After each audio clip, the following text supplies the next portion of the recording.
ओम प्रकाश राजभर के बयान से सियासी गलियारों में हड़कंप मच गया है। उन्होंने सपा, बसपा और कांग्रेस पर सवाल उठाते हुए निशाना भी साधा है। देखिए, अब कौन क्या कहता है, अब उनके बयान से तो हम बहुत वो नहीं समझते हैं।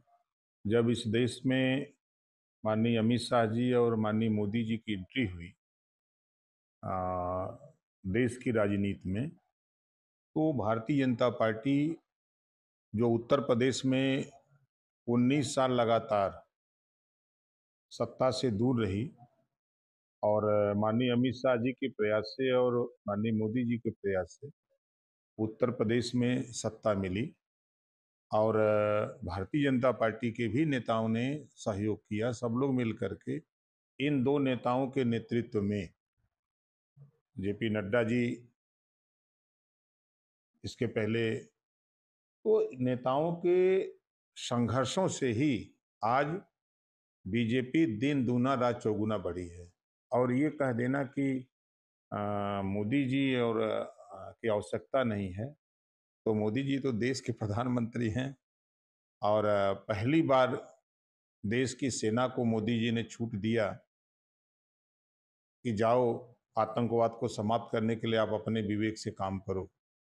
तो आज पाकिस्तान के 9 आतंकवादी ठिकानों पर आपने देखा कि सेना ने अ, हमला किया और आतंकवादी ठिकानों को नेस्तनाबूद किया। ये इतिहास है, देश की राजनीति में पहली बार ऐसा हुआ है। ओवैसी कह रहे थे कि अगर क्या कहते हैं, अगर उनको पहलगाम का बदला लेना ही था, तो अब सिंदूर ऑपरेशन बंद नहीं करना चाहिए था। लगातार ही अभी तक जब तक 3 अपराधी पकड़े नहीं जाते या मांग नहीं होती तब तक।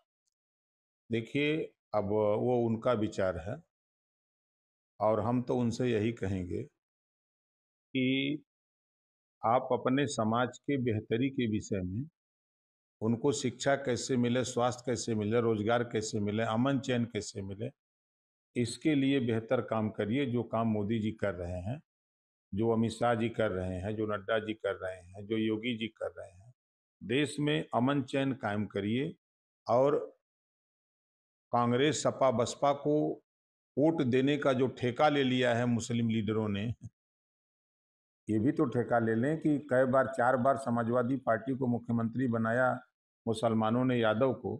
तो एक बार कम से कम मुसलमान को बनाने के लिए इतने मुस्लिम लीडर हैं, सांसद, विधायक हैं, ये सब लोग मिलकर के, ओवैसी जी, सब लोग क्यों नहीं कहते अखिलेश जी से, क्यों नहीं कहते राहुल जी, सोनिया जी से, क्यों नहीं कहते मायावती जी से कि भाई इस बार, एक बार 27 में हम लोगों को भी मौका दीजिए। तो ये इस पे विचार करना चाहिए।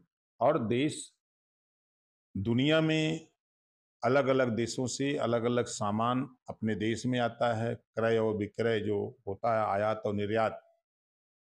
तो बहुत सी चीजें हैं जो देश के, दुनिया के सामने बात को मानना पड़ता है।